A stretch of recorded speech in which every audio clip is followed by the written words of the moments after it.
He only won 54% of the points. One of the best tennis players of all time only won a bit more than half the points he ever played. That is one of the big differences, actually, between the world of sports or tennis and the world of business. It's a much, much easier game to play. The amazing thing about business, and all of us can benefit from, is that you are forgiven way, way more. A couple people have sent me this commencement address by Roger Federer, one of the all-time greats in tennis, when he did it this year at Dartmouth. And so I've seen it in my feed a bunch. A couple people have sent it to me.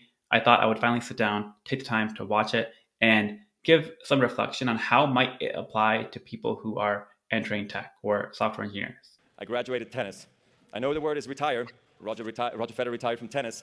Retired. The word is awful. You wouldn't say you retired from college, right? It sounds terrible.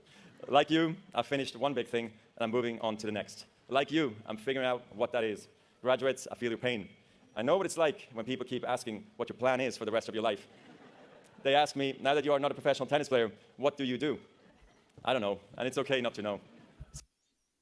Yeah, this is such a good point. I feel like, certainly for me, when I graduated, I felt a lot of anxiety that I needed to figure out my whole life at age 22. And that is just not how the world works. Very few people have it figured out at age 22. And one of the things that's beautiful about tech in particular is that the switching cost is very, very low. In today's day and age, people will switch companies literally every few years. You can do it as frequently as you want. It's not really held against you. You can do a startup. You can fail the startup.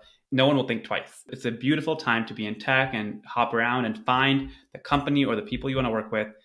You are expected to be able to very quickly pick up new technology and new frameworks every couple of years or even more frequently. And so rather than think about, okay, what is going to be the ideal technology? Will Go or Rust or Python be the biggest deal in 10 years? Until I learned that. Rather than trying to big brain it and say, okay, what will be the biggest technology or learning that I can optimize right now, thinking ahead 10 years? Instead, I think that it's better just to work forward from a promising situation rather than trying to work backward from a very unknown, ambiguous future. So it's not that important to have it figured out, which is what Roger is saying here. But I do think it is important to have a destination in mind, even if that destination might change. And it's okay for it to change. But as long as you have something in mind that you're working toward, a side project or a group of people that you're excited to work with, that can change.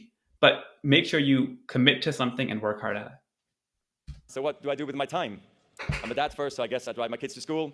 I play chess online against strangers. I vacuum the house.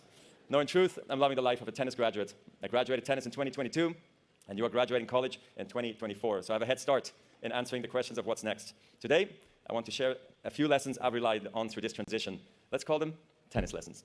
I hope they will be useful in the world beyond Dartmouth. So here's the first. Effortless is a myth. I mean it. I say that as someone who has heard that word a lot. Effortless. People would say my play was effortless. Most of the time, they meant it as a compliment. But it used to frustrate me when they would say he barely broke a sweat. Or he's even trying. The truth is, I had to work very hard to make it look easy.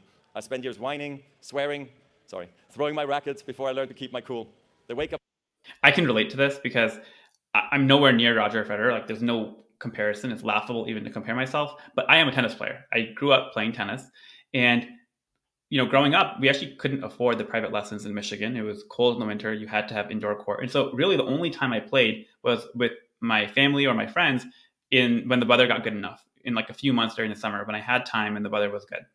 And so I remember like going into the tennis team. I was decent, but certainly not the best in my high school. But I was above average. And one thing I would tell myself to make myself feel better was, if you look at the ratio of how good I am, my level of skill, divided by the number of hours that I put in, I think I'm probably better than other people. Like, there were certainly people who were significantly better than me, but I'm sure they probably had to work twice as hard or three times as hard. And if I put the same number of hours in, I would be further along. And I tried to console myself by describing that ratio as a thing to optimize for, rather than the thing that was actually what you should care about, which is how good are you at the sport? How good are you at programming, for example? And so I think there are a lot of people, especially because there's so much money in tech these days, they're just doing the bare minimum to scrape by. And okay, I'm going to get the job, and I'll make do with whatever I have, and it'll be good enough. But if you really want to have an outlier outcome in your career, if you want to be exceptional, then you have to, just inevitably, you have to put in more time. And I think this idea of, oh, I'm going to make it look easy, all these people around me to make it look easy, I should expect the same. No, you should expect to probably put in tons and tons of time. And yeah, maybe there's some element of you have a better teacher or you have better tools, better resources, and you should try and optimize that stuff for sure. But there are no shortcuts. You should try and put in the time and don't feel bad about having to put in more hours, especially earlier in your career, because that'll pay huge amounts of dividends later on. Up call came early in my career when an opponent at the Italian Open publicly questioned my mental discipline. He said, Roger will be the favorite for the first 2 hours, then I'll be the favorite after that. I was puzzled at first, but eventually I realized what he was trying to say. Everybody can play well the first 2 hours. You're fit, you're fast, you're clear, and after 2 hours, your legs get wobbly, your mind starts wandering, and your discipline starts to fade. It made me understand I have so much work ahead of me, and I'm ready to go on this journey. I get it. My parents, my coaches, my fitness coach, everyone had been calling me out, and now even my rivals were doing it. Players, thank you. I'm eternally grateful for what you did because you made me work harder. So I started to train harder, a lot harder actually. But then I realized winning effortlessly is the ultimate achievement. I got that reputation because my warm-ups at the tournaments were so casual that people didn't think I'd been training hard. But I had been working hard before the tournament when nobody was watching. Maybe you've seen a version of this at Dartmouth. How many times did you feel like your classmates were racking up A after A without even trying while you were pulling all-nighters? Loading up on caffeine maybe, or crying softly in a corner of Sanborn Library? Hopefully, like me, you learned that effortless is a myth. I didn't get where I got. Okay, so first of all, I just wanted to say that I think it's super cool that clearly there's some inside joke about a library at Dartmouth that Roger Federer took the time to learn about the vocabulary and the things that people are familiar with, and he injected that in his speech. I think that's really, really cool. The other thing I think is really insightful is about how you have to put in a bunch of time to make it look effortless. And that is such a deep insight. Like a very common thing that people asking about, or you might have seen on LinkedIn, is, oh, here's this E8 principal engineer at Google or Meta. They make $2.5 million a year, more than 10x more than a entry level engineer. And you think about how is that even possible that someone could deserve to be making 2.5 million a year? How does the company justify that? And the reason is, like, obviously no one has 10x more hours in the day. We all have the same amount of hours in the day. But the reason why these companies are willing to pay millions of dollars for the top engineers in the world is because there has been many months, years, or decades of work to achieve what they are able to do now. They've put in tons and tons of time to now make it look effortless to be able to design these large scale systems that are the bedrock for Google, Facebook, Microsoft, and other big tech companies. And so I think that's kind of what Roger is saying here, is that you have to put in lots and lots of effort to be able to earn belief in yourself and the belief from others. On pure talent alone.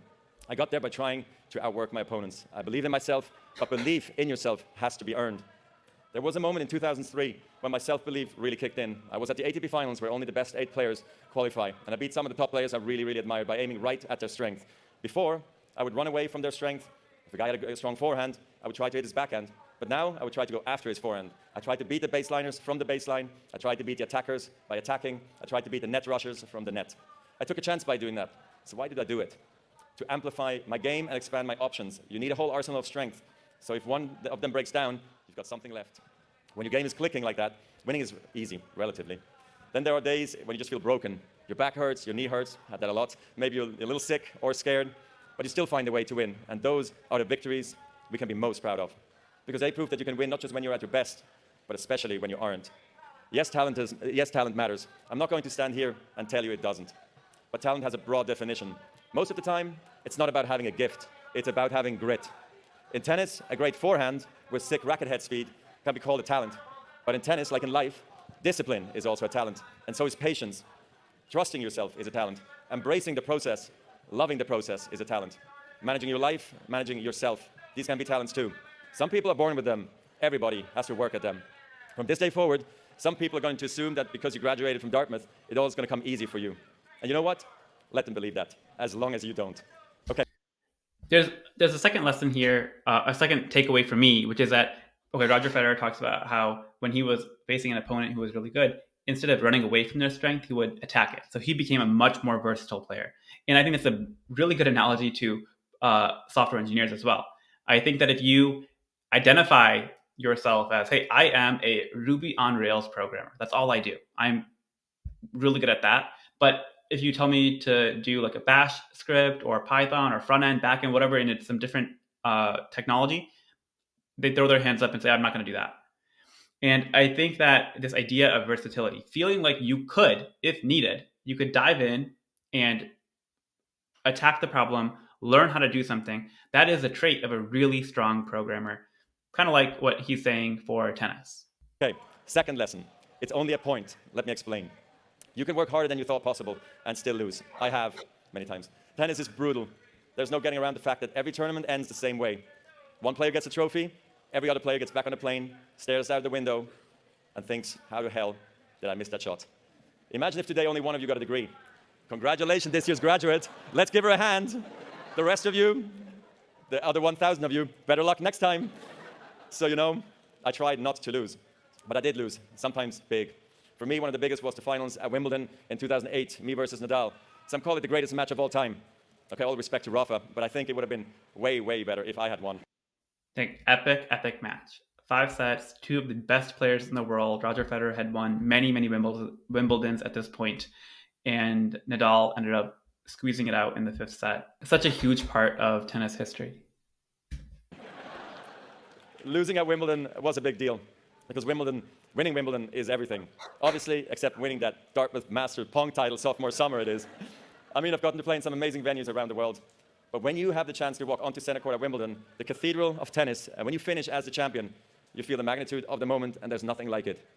In 2008, I was going for a record 6 consecutive title. I was playing for history. I'm not going to walk you through the match point by point. If we did, we would be here for hours, almost 5 hours to be exact. There were rain delays. The sun went down. Rafa won 2 sets. I won the next 2 sets in tie breaks, and we found ourselves at 7-all in the 5th. I understand why people focus on the end. The final minute is so dark I could barely see the chalk on the grass. But looking back, I feel like I lost at the very first point of the match. I looked across the net and I saw a guy who just a few weeks earlier crushed me in straight sets at the French Open. And I thought, this guy is maybe hungrier than I am. And he's finally got my number. It took me onto the 3rd set before I remembered, hey buddy, you're the 5-time defending champion, and you're on grass, by the way. You know how to do this. But it came too late, and Rafa won, and it was well-deserved. Some defeats hurt more than others. I knew I would never get another shot at 6 in a row. I lost Wimbledon, I lost my #1 ranking, and suddenly people said, he had a great run. Is this the changing of the guard? But I knew what I had to do. Keep working and keep competing. In tennis, perfection is impossible. In the 1,526 singles matches I played in my career, I won almost 80% of those matches. Now, I have a question for you. What percentage of points do you think I won in those matches? Only 54%. In other words, even top-ranked tennis players win barely more than half of the points they play. When you lose every second point on average. Yeah, this is one of the highlights of the speech. I had seen that clip about he only won 54% of the points. One of the best tennis players of all time only won a bit more than half the points he ever played. And I think that is one of the big differences, actually, between the world of sports or tennis and the world of business. It's a much easier game to play, the game of business, compared to sports. Like in sports, like you said, there is only one winner. You're going to go on the court and there's one team, one player who is going to emerge victorious. But the amazing thing about business, and all of us can benefit from, if you're in tech in particular, is that you are forgiven way more. And there's 2 reasons for that, right? Number one is, I remember, when TikTok came on the scene, maybe like 7-8 years ago, and it was like really blowing up, then people were talking about the demise of YouTube. Oh my gosh, TikTok is going to take over all the market share and all the eyeballs away from YouTube, and YouTube is going to die. And of course, that didn't happen. Both TikTok and YouTube are enormous right now. They've only grown, and they've grown substantially since then. And the reason is because our industry, we are in a very fortunate position that we have a tailwind. The entire world is moving toward software, the internet, AI. And so if you are the master of any of these domains, you are one of the rare people in the world who have the ability to communicate with a computer. You have this enormous tailwind of more money and time and attention going into the work that you're doing. And the other reason why business is really forgiving is that people only remember how you succeed or if you succeed. So for example, think about a startup, or maybe you're an employee at a tech company, and you join a tech company, you work there for 2 years, you collect some equity, some stock options, RSUs, and you jump around to another one, and another one. And let's say you do that 5 times, 4 out of the 5 fail. Like they completely fail, And that fifth one is an IPO company, and it does really, really well. Guess what? You will only be remembered. Everyone around you, even you're going to have way more memory and way more financial gain from that fifth company that did succeed. And the four others that you joined won't even matter. And so you have tons and tons of at bats and this unlimited upside and a very capped downside. You learn not to dwell on every shot. You teach yourself to think, okay, I double faulted, it's only a point. Okay, I came to the net and I got passed again, it's only a point. Even a great shot, an overhead backhand smash that ends up on ESPN's top 10 playlist, that too is just a point. So here's why I'm telling you this. When you're playing a point, it has to be the most important thing in the world, and it is. But when it's behind you, it's behind you. This mindset is really crucial because it frees you to fully commit to the next point and the next point after that with intensity, clarity, and focus. The truth is, whatever game you play in life, sometimes you're going to lose. A point, a match, a season, a job. It's a roller coaster with many ups and downs. And it's natural when you're down to doubt yourself and to What this reminds me of is this idea of deep work, that really famous book by Cal Newport, which I have personally been really struggling with, and I know a ton of people are struggling with, is that if you are working primarily on your phone or computer, your whole day, your whole life is filled with the opportunity for distraction. It's so easy to just open up a new tab and check your email or check YouTube or Reddit or whatever is your preferred choice of wasting time. And one of the nice things about tennis or a sport is that you are really in the flow. For me, you get into the flow mode a lot easier, and you can actually just focus. So training your brain to actually focus on the task at hand, doing the deeper intellectual work of programming or writing a doc or writing a script or whatever it might be for you, I think that is a really powerful thing that clearly Roger was amazing at, being able to focus on the point at hand, letting go of the past and not thinking too much about the future. Just focus on what your job is right now. feel sorry for yourself. And by the way, your opponents have self-doubt too. Don't ever forget that. But negative energy is wasted energy. You want to become a master at overcoming hard moments. That is, to me, the sign of a champion. The best in the world are not the best because they win every point. It's because they know they'll lose again and again and have learned how to deal with it. You accept it, cry it out if you need to, and then force a smile. You move on, be relentless, adapt and grow, work harder, work smarter. Remember, work smarter. Lesson 3. Also, one thing about working smarter that I think is really powerful is being able to surround yourself with good people. So you definitely should attack different problems and don't feel bad if they fail. Again, you only are remembered for the one time that you succeed. It's okay if you fail a bunch of times. But what's really important is that when you do fail, you have to make sure that you are getting something out of it. You're learning something that will make you better in the next attempt. So if you're debugging something and you're hitting a bug, when you solve that bug, do some reflection about what happened, how can you prevent that whole class of error from happening again? Or better yet, talk to someone who is smarter than you, either about that technology or that bug or that business problem that you're tackling. And then talk about, okay, what could you do differently? Or how could you approach the problem differently to have a higher EV, higher expected value? And as long as you're operating in that mode of trying to improve every time and not just doing the same stupid thing again and again, you will end up succeeding in tech. Are you guys still with me? For a guy who left school at 16, this is a lot of lessons as well for me too. So here's the third one. Life is bigger than the court. A tennis court is a small space, 2,106 square feet to be exact. That's for singles matches. Not much bigger than a dorm room. Okay, make that 3 or 4 dorm rooms in Mass Row. I worked a lot, learned a lot, and ran a lot of miles in that small space. But the world is a whole lot bigger than that. Even when I was just starting out, I knew that tennis could show me the world, but tennis could never be the world. I knew that if I was lucky, maybe I could play competitively until my late 30s, maybe even 41. But even when I was in the top 5, it was important to me to have a life, a rewarding life, full of travel, culture, friendships, and especially family. I never abandoned my roots. I never forgot where I came from. But I also never lost my appetite to see the very big world. I left home at 14 to go to school in the French part of Switzerland for 2 years, and I was horribly homesick at first, but learned to love a life on the move. But these are the reasons I never burned out, maybe. I was excited to travel the world, but not just as a tourist. I realized pretty early that I wanted to serve other people in other countries. Motivated by my South African mother, I started a foundation to empower children through education. Early childhood education is something we take for granted in a place like Switzerland, but in sub-Saharan Africa, 75% of children do not have access to preschool. Think about that, 75%. Like all children, they need a good start if they're going to fulfill their potential. And so far, we've helped nearly 3 million children to get a quality education and helped to train more than 55,000 teachers. It's been an honor. Thank you. I love that Roger is doing that. Clearly, he has done a lot of philanthropy and he cares about it, which is really cool. But beyond that, I think just the the amount of potential that someone like Roger Federer has post retirement is insane. So I know he's a major investor in a shoe brand called On Shoes, which is actually from Switzerland, and that's making billions in revenue per year. And then he also is a part owner of the Laver Cup, which is a pretty big tennis tournament.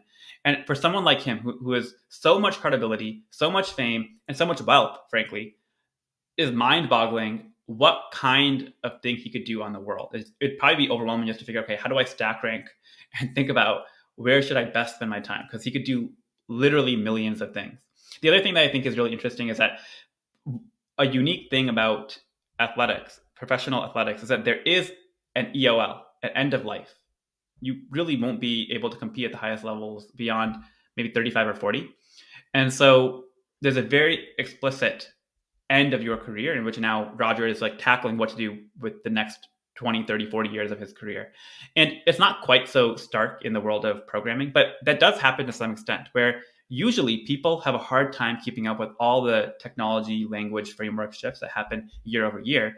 And after maybe 20 years of programming, you'll find that most people will divert away from the individual contributor track and they'll go into management or they'll go into product PM, like product management or data science or something else, which is not just hardcore programming. One of the things I'm really interested in is that for the past 10 or 15 years, finally, programmers, engineers are getting paid a ton of money. And if you do work consistently for 20 years at one of the top companies, you probably have enough money that you never need to work again. And so what I'm really interested in seeing is that as we hit that 15, 20-year mark for the people who came into the industry when it started to become really hot, what will they do? Because they're going to kind of be like Roger, where they have more than they need in terms of money. So they don't need to do the things they don't want to.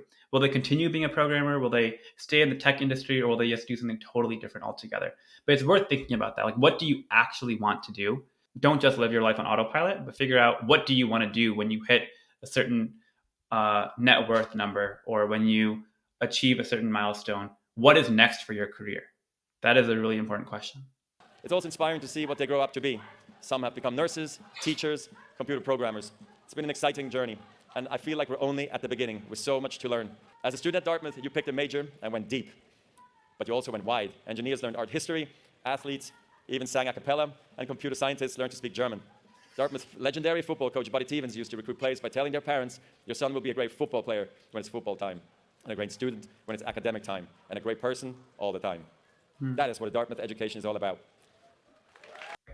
I have to say, this is a really interesting podium. The podium is literally a tree, a thick, big tree trunk.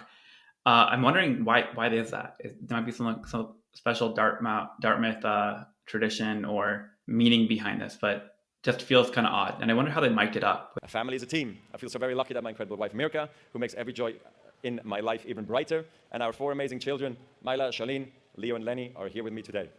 And more important, that we are here for each other every day. Graduates, I know the same is true for you. Your parents, your families, they made the sacrifices to get you here, and they have shared your triumphs and your struggles. They will always, always be in your corner. And not only them, as you head out into the world, don't forget, you get to bring all of this with you. This culture, this energy, these people, this color green. It's everywhere. The friends who have pushed you and supported you to become the best versions of yourself. The friends who will never stop cheering for you, just like today. And you will keep making friends in the Dartmouth community, possibly even today. So right now, turn to the people on your left and on your right. And maybe this is the first time you've met. You might not share experiences or viewpoints, but you share this memory and a whole lot more. When I left tennis, I became a former tennis player. I wonder how much of this Roger Federer actually wrote versus I'm sure at this point he has a team of people, PR people and speechwriters, because this is so well done. I mean, the takeaway for me is that Roger Federer is so easy to love. He has such a storied career. He is such a great family person. He has the perfect life, wife, and 4 kids. He's wildly successful, and he just feels like a good person. I think this speech is so well done. It makes me even a bigger fan of him than I was half an hour ago. But you are not a former anything. You are future record breakers, world travelers, future volunteers and philanthropists, future winners and future leaders. I'm here to tell you from the other side of graduation that leaving a familiar world behind and finding new ones is incredibly, deeply, wonderfully exciting. So there, Dartmouth, are your tennis lessons for the day.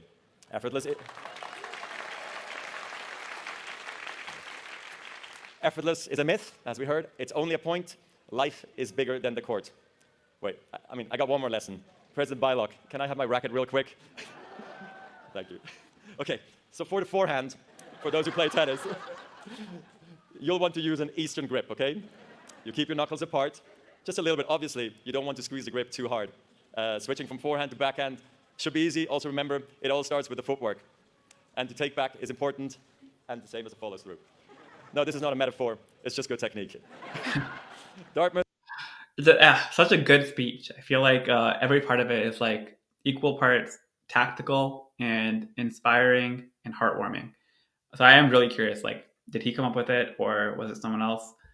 And I feel like Roger Federer has a really powerful career in pickleball too, which is it has become my sport of choice. So Roger, if you ever watch this or if I ever get a chance to meet you, that will be my advice to you. Get into pickleball. It has been an incredible honor for me. Thank you for the honorary degree. Thank you for making me part of your really big day. I'm glad I got to meet so many of you these past few days. And if you are ever in Switzerland or anywhere else in the world and you see me on the street, even 20 or 30 years from now, whether I have gray hair or no hair, I want you to stop me and say, I was there that day on the green. I'm a member of your class, the class of 2024. I will never forget this day. Yeah. I will never forget this day, and I know you won't either. You have worked so hard to get here and left nothing on the court or the pong table. From one graduate to another, I can't wait to see what you all do next. Whatever game you choose, give it your best, go for your shots, play free, try everything, and most of all, be kind to one another, and have fun out there. Congratulations again, class of 2024.